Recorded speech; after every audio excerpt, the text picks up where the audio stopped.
Good afternoon and welcome to the Think Realty webinar. Today we are very excited to bring in Rockstar Capital. They're going to be talking about tax saving strategies for with apartment investing.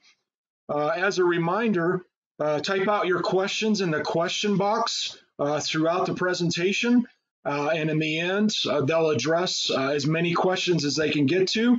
This webinar is actually one of the highest attended webinars we've had. So I'm sure there'll be a lot of questions. So get your questions in early to be able to get those addressed in the time that we have allotted.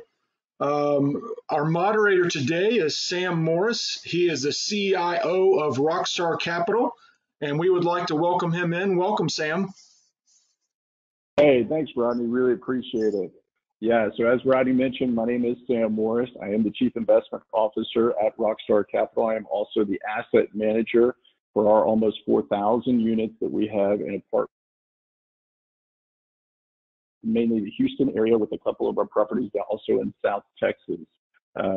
My day-to-day responsibilities are doing everything from the acquisition side to the numbers side and going through and making sure the assets are operating at top-notch capacity and just making sure that we're looking over all the investments for our investors. And I am the liaison for our investors within Rockstar Capital.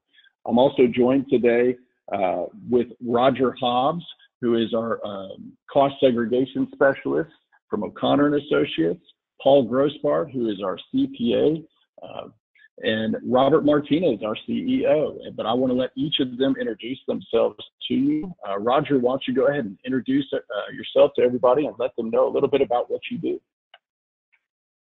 Sure. Hi, everyone. The name is Roger Hibbs, Hibbs, and I'm the National Director of Federal Tax Reduction for O'Connor. I've been with O'Connor for about 15 years, and I've been working with Robert and his awesome Rockstar team for most of that time period.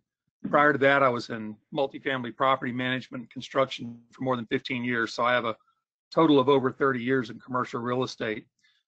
Here at O'Connor, we're cost segregation experts, having done over 10,000 studies. We work with multifamily asset owners and their tax professionals to minimize their federal tax burdens. Thank you, Roger. And Mr. Paul. Well, good afternoon, everybody. Paul Grossbart with Miller Grossbart Advisors. We are a business advisory and CPA firm. Our services range from an emphasis in tax planning and structuring, through business advisory, financial reporting, and a host of other services. We have had the pleasure the start of Rockstar, and we're excited to be here today. Hey, thanks, Paul. Really appreciate it. And obviously, Mr. Martinez himself.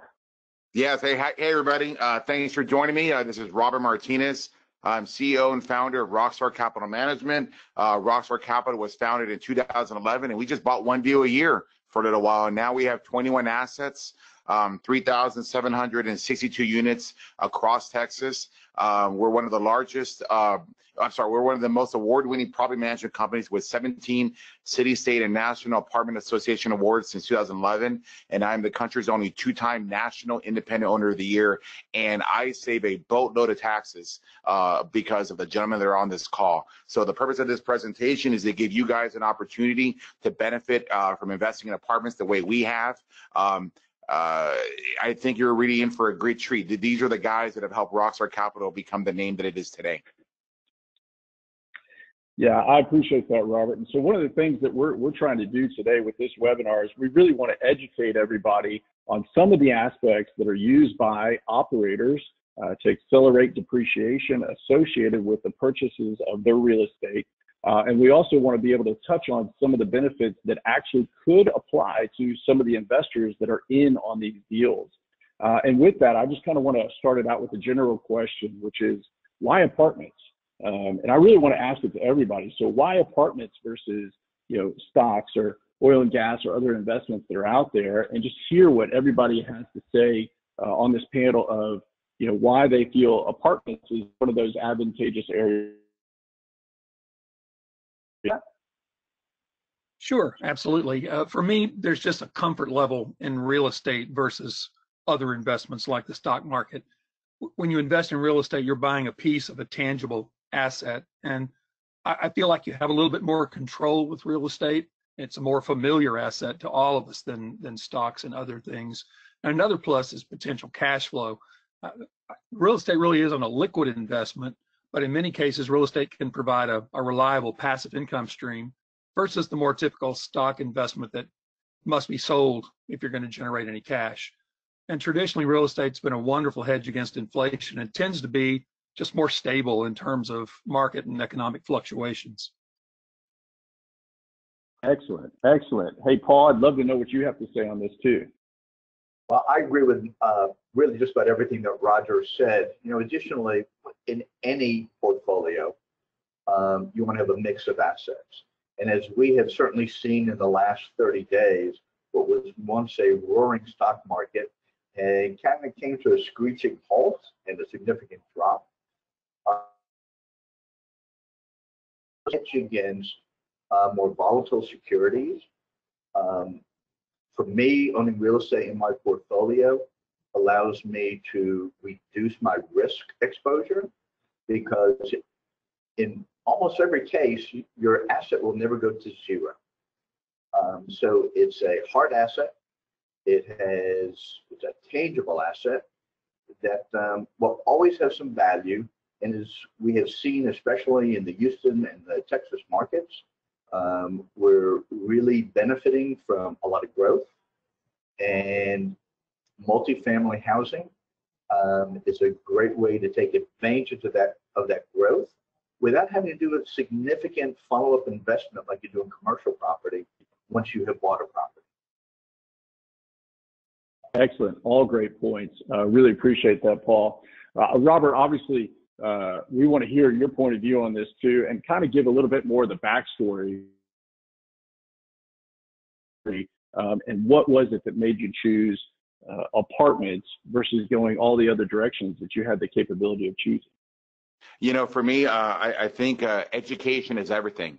And I spent some time when I was transitioning from my old life to this new life of owning apartments on what I thought was best for me and my family. And I educated myself. I think it's very important that you invest in yourself before you invest in something else. And I looked at a wide variety of solopreneur kind of opportunities like owning a childcare facility or a laundromat or a water vending business. And I found real estate, you know, by accident. And I learned, I joined a real estate club, which I highly, highly recommend for a lot of people because, again, I think education is there. And, you know, what I learned in that club was not just how to run an apartment complex, not just be exposed to other owner-operators, but understanding that there's an unknown belief out there, but that it's more millionaires have been created from real estate investing than anything else. In fact, most of my friends today that I associate with are millionaires.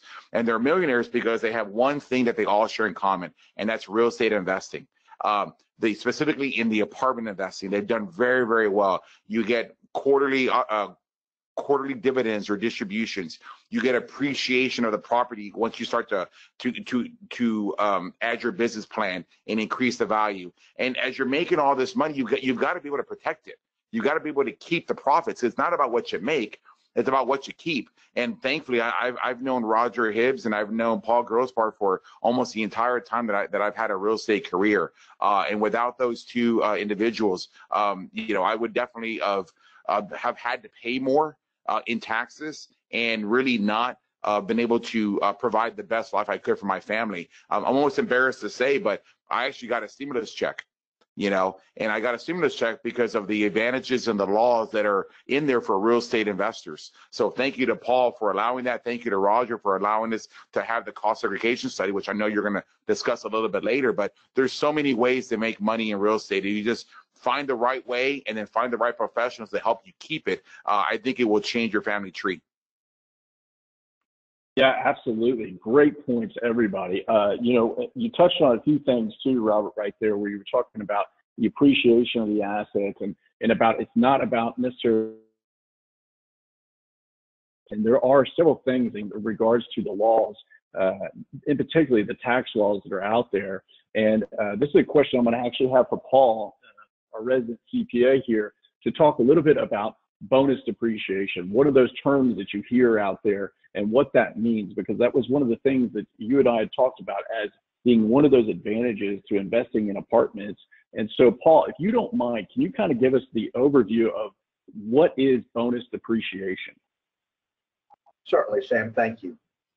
Bonus depreciation at its essence allows for the current year deduction of the 5, 7, and 15-year property that is part of the multifamily complex that is being purchased, which I know Roger will go into more when he talks about cost segregation.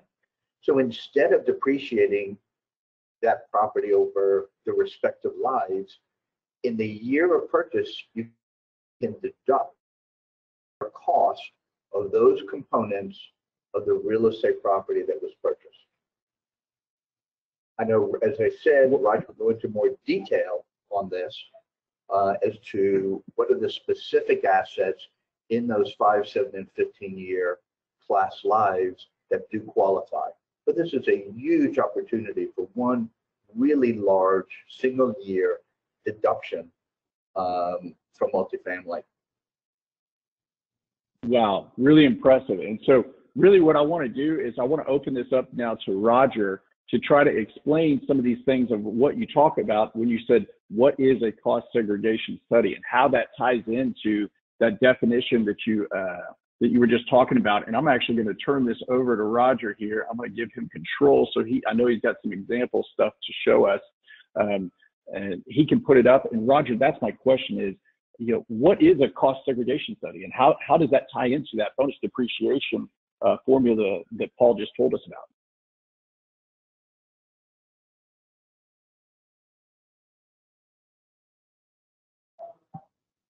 Sure. Can everyone still hear me?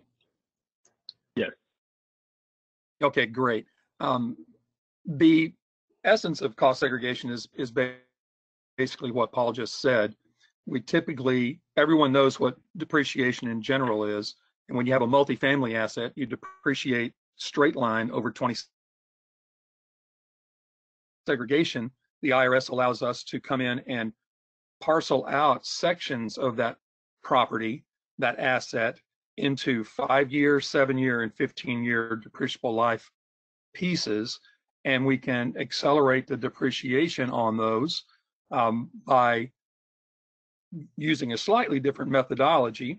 And the 5-year and 7-year can be depreciated at a 200% declining balance, and the 15-year can be depreciated at a 150% declining balance. So not only are we looking at shortening the depreciation life, but we're looking at accelerating it towards the front end with standard cost segregation. To give you some specific examples of 5-year items that we can segregate out, and these are not everything. As a matter of fact, there's a list that the IRS keeps of over 120 individual items, so it's not just these few, but these are some of the major ones. In the 5-year category, all of your interior carpet, your vinyl flooring, window coverings, appliances, some cabinetry, special molding. Really, when you think about 5-year depreciable items, think of not all will qualify, but everyone that does is an interior item. On your 7-year items, that is a bit smaller category, a little bit less opportunity there, but you can see we have some park benches, playground equipment, mailbox kiosks, bicycle racks, select office furnishings, so that can be indoor or outdoor items for the 7-year. And then in the 15-year category, you've got lots of things outside like parking lots, your driveways, land prep, sidewalks, fencing, retention ponds, pools, exterior lighting. Gosh, the list is quite long. And I want to focus just for a second on the land prep. Most all of these assets that multifamily investors buy are pre-existing assets. We're not buying brand new properties. And even if the property is 30 years old, built a long time ago, we can go back and actually parcel out some of your purchase price for the actual land prep that was done originally back 30 years ago, just to prepare for the foundation. So it's quite intense. We go through and pull all those things out so that you get the most bang for your buck. The Tax Cuts and Jobs Act of 2017 is what brought into play this wonderful concept of 100% bonus depreciation that Paul was talking about. What it allows us to do, as Paul said, was we're able to find the 5, 7, and 15-year items, pull them all into their respective buckets, and then depreciate 100% of that in the year that you actually purchase the asset. I'm going to give you an example of what that looks like for a multifamily asset. Let me pull up a slightly larger screen so that it will be a little easier to see. Let's look at an asset that costs $12 million as your purchase price. First and foremost, we have to pull out a land value because land isn't depreciable. So if we assume about a 16% land allocation, that's a $2 million land value, and taking that away from your purchase price, basis of $10 million. With standard depreciation, the straight line 27.5-year depreciation, you would garner about $197,000 of depreciation in year one. And if we added it up through the first 5 years of your ownership, it would be about $1.6 million. With standard cost segregation, where we segregate the assets out and then take them in their respective depreciation lives, you would get $497,000 plus in year one. And that would, in $3 million, slightly over $3 million through year 5. But the kicker here is with the 100% bonus depreciation. With that, you're able to get $3.1 million in the very first year. And don't skip over the impact that can have. 3.1 million, that's 31+% of your depreciable basis that you can depreciate in the first year. And Paul can answer questions better than I can on the specifics of this, but remember, if you get so much depreciation that you don't need it all in the first year, you can carry forward that depreciation in most instances to defray future income. Wow, that's amazing. Hey, Roger, I mean, I don't want to just, quickly glance over this. So you're able with your bonus depreciation to take something that's, most investors would, or most owner operators, if they just did from a standard perspective and just try to depreciate it over the standard depreciation, they would only get $197,000 in year one in this example. And through the bonus depreciation and with the cost segregation that you guys are doing, you can convert that into almost $3 million more. Yeah, the seminar cut out for a minute there, but I think what you were just highlighting is the vast difference between not only cost segregation and standard depreciation, but with this 100% bonus depreciation, it's just a phenomenal opportunity. Yeah, that's incredible. That is incredible. Sorry for my phone cutting out there, I guess. And I do want to make mention too to all the audience that's out there that we are going to be taking questions. So go ahead and make sure you get your questions in so that we can get to those as they come in. And so, Robert, what do you want to jump in real quick on this right now and talk about? Well, again, all of this is about education. Listen, I went to school and I have an engineering degree and now I'm doing real estate. But I can promise you, I don't have the background that Paul Grossbart has in finance and accounting. I don't have Roger's background, and I don't necessarily have to. I just have to be educated enough to know that in real estate investing, there are opportunities to save money. And then you got to figure out, okay, what are those opportunities? I don't have to do the cost segregation study as a passive investor, or even or even an active investor. That's what the professionals who have set up companies and have a staff and teams of people do. I mean, this is monster. I mean, I didn't learn a single bit of this in college, not one thing. I understand what the quadratic formula is. I understand it. I understand how to solve for Y and solve for X, but I didn't learn this. This would, in my life, will make me millions of dollars in my life because of understanding this right here. And it wasn't taught to me in school. And I think that that's the key about investing in real estate, is that that's why more millionaires have been made from real estate, is because they have these laws, they have these tax advantages in there, and you just got to make sure that you know that you're aware of it, and then find the right professionals. Absolutely. And so if I'm let's say I'm a lead investor, right? I'm going out and I'm looking for an apartment or another building to buy or something of that nature, Roger, and I come to you and I say, hey, you know what? I want you guys to do my cost segregation study. how much would something like that actually cost? And what's the kind of time frame, that you guys would need to be able to do something like this if we want to be able to acquire that kind of an asset? That's an excellent question. We always love it when we get involved prior to the purchase, because we can help with a little bit of guidance as to what is going to be the best bang for your buck on those sorts of things. But with regard to your specific question, the cost of these studies has changed drastically over the years, and we've been a part and parcel of that change. Historically, at one point in time anyway, only engineering firms with the big four, the big 10 at that point, accounting firms were really doing much cost segregation work, and those studies could cost upwards of $20,000 and $30,000 for a single multifamily asset. What we do and how we've been able to impact the market is we've been able to, through just better business practices, we've been able to push that price point down to where a multifamily apartment property starts around $5,000 for one of these studies. And I don't think I've ever seen one cost more than around $6,500, and that was for a massive 1,200 unit property that was about a $90 million asset. So $5,000 is our fee, and in addition, that's a tax deductible fee. So the reality is, after taking into account the reduction you would get in the fee from taxes, you're probably looking at about $3,100, $3,200 out of pocket post-tax. And yet, with this 100% bonus depreciation as the example on the screen, you're getting $3.1 million of additional depreciation in year one. So I'm thinking it's a pretty good bang for your buck to spend $5,000 with me. The time frame on these things, we like to have 6 to 8 weeks from the time that we sign a letter of intent to do this with you to the time that we actually deliver the study, because we need to do a lot of background research. Obviously, we need to get out and kick the bricks and sticks, get on site and do inspections, take pictures, take measurements, etc., and then come back and prepare the report, run it through peer review to make sure that we're absolutely setting you up with an airtight study.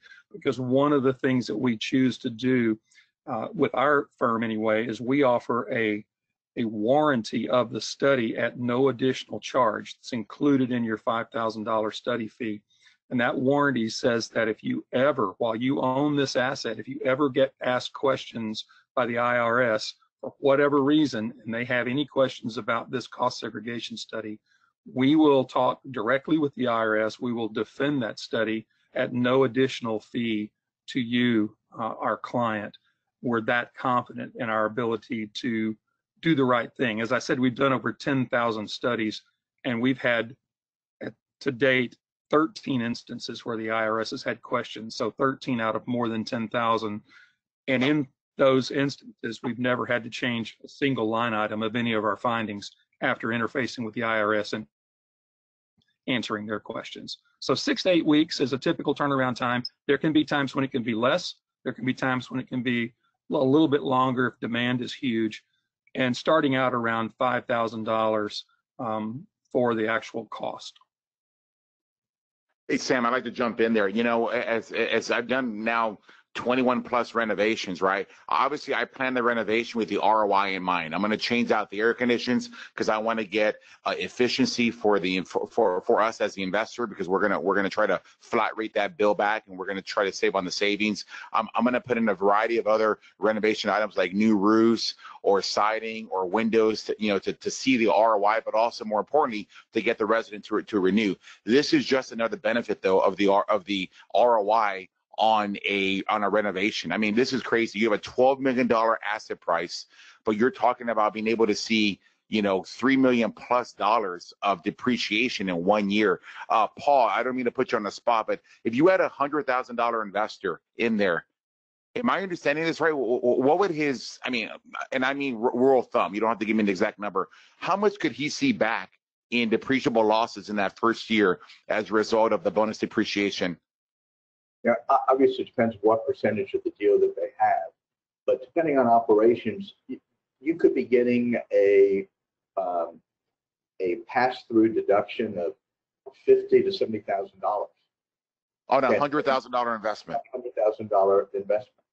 That is nuts, Paul. I don't think people understand that and get that you literally can buy this asset, right? You put your $100,000, which is going to make you quarterly dividends. It's all going to give you, also going to give you a pro-rata share of the investment. You're going to share in the growth. If you've been a Rockstar investor, you know what that means. You know that we're going to refinance every 3 to 4 years and pull the lion's share of the equity out, so that in a 3 to 4 year window, you've got darn near 100%. But I don't even factor in the depreciation that you get. Paul just said you can get anywhere from $50,000 to $70,000 of that investment back in the first year. And as they just said, you can apply that back towards your family's income and really see some beneficial tax savings. I mean, I think this is nuts. Again, another example of why more millionaires have been created through apartment investing, real estate investing overall. Robert, there's another factor that cost segregation allows us as CPAs to do, is that the cost segregation studies, Roger said, breaks out all these different costs. And even on the 27-year property, that study breaks out the HVAC units, breaks out the roof, breaks out other pieces of that 27.5 year. So when you go in and you do a rehab, because for operational purposes, it makes sense to upgrade the HVAC or upgrade a roof, we're also to use that cost segregation study to take the undepreciated portion of that cost and write that off in the year that it is replaced.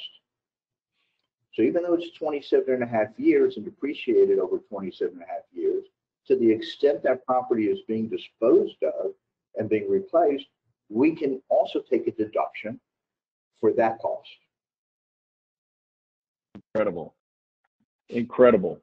So, Paul, and this is going to go, I guess, further, because as if I'm just an investor, right, and whether I'm passive or I have active capabilities to me, how would a passive investor be able to benefit from these losses that we're talking about? How would they be able to, utilize those losses versus maybe, say, other passive income that they have?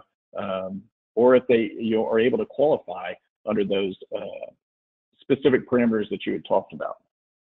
So, when you look at your income tax return, it just shows income. But in fact, your tax return is broken up into buckets of income. You have what's called your ordinary income, which includes salaries and other types of income from services. You have what's called your portfolio income, which is interest, dividends, and royalties. And then you have your passive income and passive losses.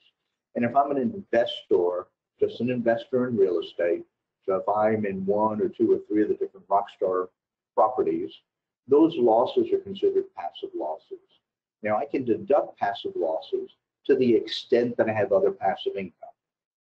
And to the extent that I cannot deduct them in any particular year, I can carry forward those indefinitely. Now, let's say after year 4 or 5, one of those properties sells. Well, the passive losses that I have been carrying forward are then freed up to offset all of the gain from the sale of that one property. So those losses are never lost. They're just suspended and used when there is passive income. Now, if you can qualify as a real estate professional, then there's much more expanded ways that you could use the losses that are being passed through from these investments. Okay, and so I think Roger's going to move the presentation mode over to you, and you can probably go over what some of those expanded losses could do, and as far as how you can potentially qualify as a real estate professional. Okay, I pass it over to you, Paul. Okay, thank you. Just a second to get my screen up and show. Okay, so I take it everybody can see real estate professional. What are the rules to meet the standard? We can. So it's a bit, Yes. it's a bit complex, but I'm going to try and walk through it quickly and give you, a thumbnail approach to how you can qualify as a real estate professional. And what that means is once you're a real estate professional, all of your real estate business activities are no longer passive. Now they can offset any type of income, whether it's salary, interest, dividends, any income that's flowing through. So to be a real estate professional, you have to be in one of the following categories of activities: real estate development, redevelopment, construction and reconstruction, acquisition, conversion, rental, leasing, brokerage. You need to note this list does not include real estate investment. So just being a real estate investor doesn't get you the real estate professional status. So once you're in any of these 8 activities that I've just listed, there are a couple of other rules that you have to follow. First, you must spend at least 750 hours during the year in any of these 8 activities, and more than half of your working time has to be in the real estate business. To make all of these, to meet all these hour requirements easier, you can make an election in your tax return to consolidate all your activities into one so that you can meet the hour test. If you don't make that election, there is no way, if I have 5 different real estate activities, let's say 5 different rent houses, that I can ever meet that 750-hour test. There's just not enough hours in the day. So as is always the case, you need to check with your real estate advisor to review the level of your participation in real estate activities to see if you are eligible. So once you are eligible, it's a great way to start recognizing some huge tax advantages.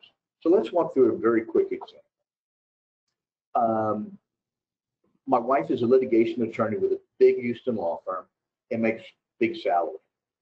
I work as a residential realtor, and I spend over 750 hours a year, which is more than half of my business time, representing buyers and sellers. With the money we've saved, we've been able to invest in 5 of Rockstar multifamily real estate LLCs as investors. Since I'm in a qualifying business activity, I meet the hours tests. Both my wife and I are considered as a real estate professional, and we could offset the losses that that come off of our 5 Rockstar multifamily real estate deals against my brokerage income and against my wife's salary. It's a huge tax opportunity, but you have to be able to qualify as a real estate professional. Excellent. Excellent. So there's multiple ways actually looking at this. If you are able to fit this parameter that what you're talking about, you could actually benefit even greater. But even the passives still have the capability, if you're not fitting into this parameter, to still offset other income, other passive income they have. Robert, do you have an example maybe you can share with us? Yeah, and it's really interesting, right? Because everybody's so focused on this $1,200 stimulus check that the government's been passing out, right, as like a handout, and you're kind of relying on the government. I've got a business contact who's become a friend now, and he's watched our growth over the years, and I've known him since about 2013 and 14, and he's mentioned from time to time, I want to get invested with real estate. I'm tired of the stock market, the swings, and I'm tired of those kind of losses, and what that does to you mentally. So he cashed out of the stock market. And he took $450,000 last year, and he put it into a variety of Rockstar communities. I think we did 3 deals with him last year. And he sent me a text the other day, maybe about 3-4 weeks ago. He says, hey, I finished my tax returns. I think he was waiting for the K1s from Paul's group. He goes, I finished my tax returns, and I'm getting $12,000 back. He goes, I've never gotten money back from my investment. I've never gotten money back from the tax on my tax return ever. I've always had to pay money, but because of the K1 losses that he was able to incur, or not incur, but the K1 losses that are provided through his real estate investing, his tax professional was able to apply them towards his yearly income, and he got a $12,000 check. He got a check that was equal to 10 times what the government was handing out. I like to joke and call it the Rockstar stimulus check, because of his investments in Rockstar. He got a $12,000 check. Now, who couldn't use a $12,000 check right now? You know, not a measly $1,200 check, something 10 times as big, because you took your own future in your own hands. He didn't lose $1 in the fall in the stock market. He had his money in real estate. His money in the apartments that he's investing with us are appreciating in value. One of them has done really, really well for the short time that we've owned it. And to boot, he didn't have to write a check out of his bank account. He actually got a $12,000 check back. That's how people have their net worth increase. When you make those kind of decisions. But it takes a little courage. It takes a little faith. Like, you know, I know it's new to you, and I know you've never heard of it because mom and dad didn't talk to you about it. You didn't grow up on it. You probably didn't know anybody who owned real estate. And if they did, they probably had a single family house, and they were not a very good landlord. And so they had a bad experience with it. I'm in that boat.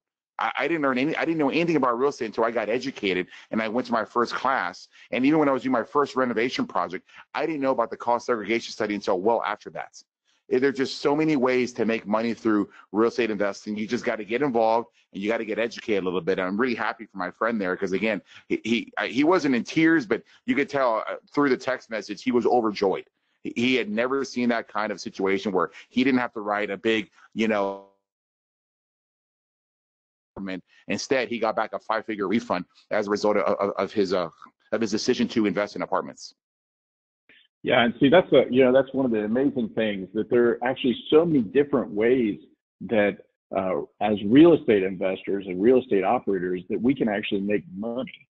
And it's not just as simple as you buy a piece of property, hope it goes up in value, and you sell it at a later date. There's multiple ways that we make money in these deals, and that's the whole purpose for this webinar. Obviously, there's been a lot of things that have been going on, and we're in different times right now. And so COVID-19 has affected a lot of businesses and things, but we want to speak specifically to this. And I want to talk to Roger real quick and just say, Roger, has COVID-19 affected your process of how you do these things? And if so, how are you guys dealing with that? Well, COVID-19 has affected everything, as you know. Technically, it has not affected us at all. Nothing about COVID-19 has changed what we do for cost segregation studies, how we do cost segregation studies, or anything else, but it has affected when we do cost segregation studies. Obviously, with everyone shutting down their businesses and not wanting to come into contact with lots of folks, what we found is that the travel restrictions and other health concerns about social distancing has caused us to put quite a few of our out-of-state studies on hold. We do studies around the world, actually, but certainly a lot within the continental United States. And so those have pretty much had to go on hold until these travel restrictions are eased and we can get back into airplanes. What we've been focused on now is just taking care of all of the studies that we have that are quote unquote drivable from one of our areas so that we can get those knocked out. For our listening audience here, the biggest impact COVID-19 is going to have in terms of the immediate future is that we're going to come out of this whenever we do, whether it's a month from now or 3 months from now or beyond that, with a tremendous backlog of work to do. So it's in segregation studies, especially for 2020. It's important to go ahead and get that on the book somewhere so that you get your place reserved in the queue. And once this thing is restarted and our economy is kickstarted, as President Trump wants to do, we can make sure we get to you and get your study done so that you can start realizing all these wonderful opportunities for saving tax dollars. Absolutely. You know, Robert and I, when we acquire a property, as part of our normal due diligence, it's one of the things that we look at is how fast can we go ahead and make sure we're engaging our cost segregation study because of all the benefits that we have. And in particular, it gets a little tricky when you end up purchasing a property towards the end of the year. Yeah, that's really important. You might think if you're buying something in the first quarter or early second quarter that you've got lots and lots of time because you won't need it until your taxes are prepared. But we like to try to work with our clientele and remind them that they can do a lot of tax planning in the fourth quarter of the year if they already have the results of their cost segregation study in hand prior to that time. And we're also trying to remind them that everybody thinks of their cost segregation needs towards the end of the fourth quarter or the very beginning of the first quarter, and that's when the mass hits the fan, so to speak. And so the more time that you can give us in terms of getting it to us earlier in the year, the easier it's going to be for us to get it back to you timely, and you'll have it both for your filings, which is important to you and your tax professional, but also for year-end tax planning. You know, I think that's really interesting, because I definitely had a couple of frantic calls with Roger from time to time over the years. You know, Roger, what happens, and this is also a question for Paul, because Paul's the second half of this. What happens if Sam and I purchase a property and it's like October, November, you know, and we still trying to get that engagement of the segregation study, even though we haven't done a renovation yet.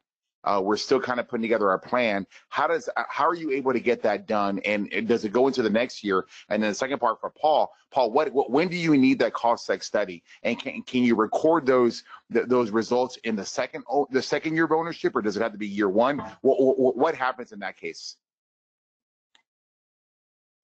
Well, Roger, I'll take the second part of Robert's question. Typically, we always like to include the results of the cost segregation in the first year that the property is purchased. So the year the property is purchased, we want to include those results in that year. You can do it in a subsequent year, but when you do, you have to file with the IRS what's called the Form 3115, change in accounting method.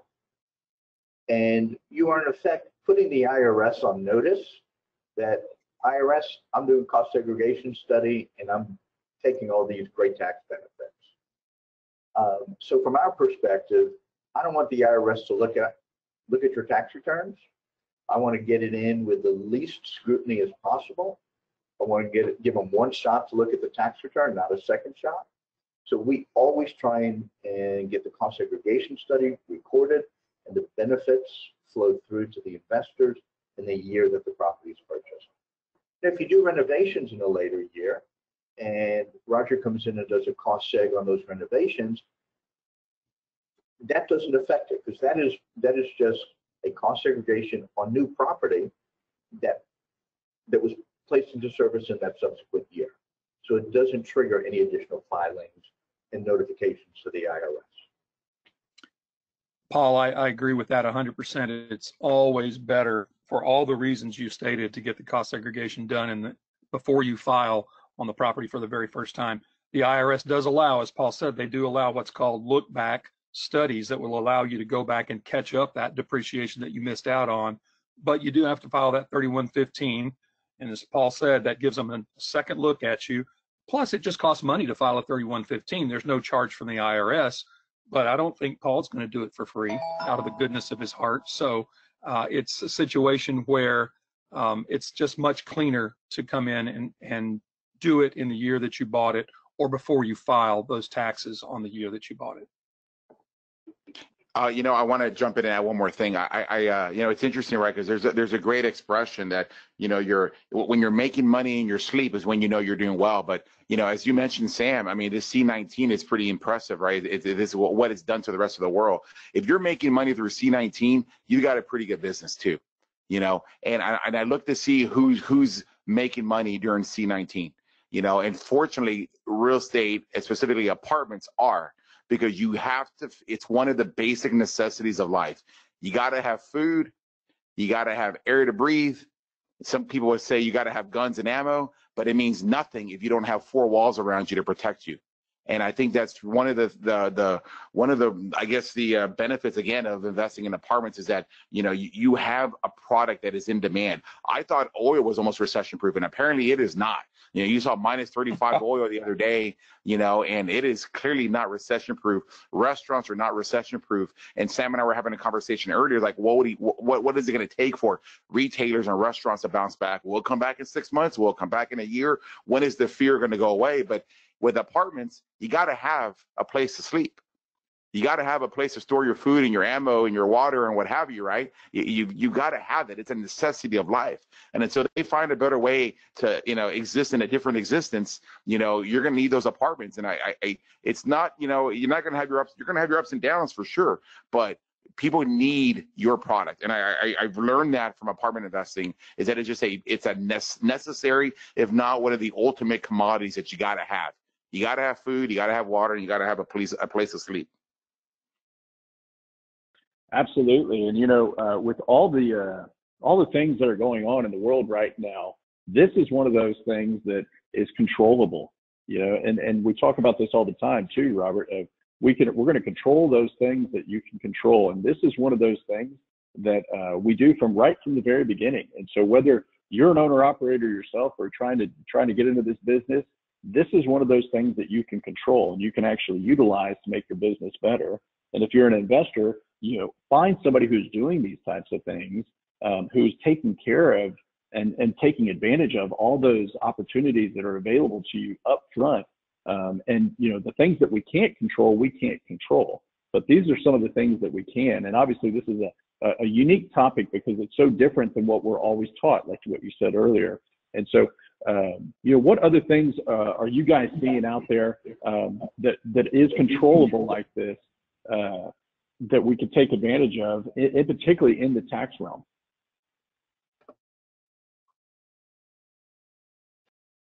This is Paul.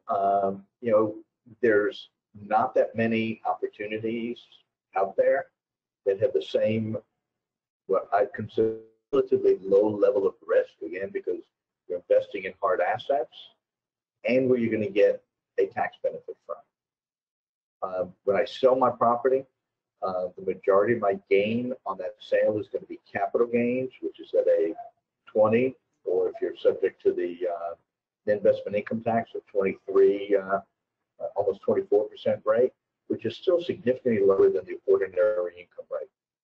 So I like real estate as part of my investment portfolio.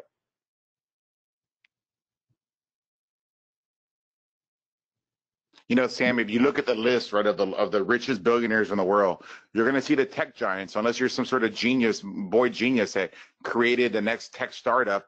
You're not going to be on that list. Unless you're some old school media company that controls the media, you ain't going to be on that list. But you know how many real estate investors are on that big list? I mean, the president of the United States, what does he do? He's a real estate investor.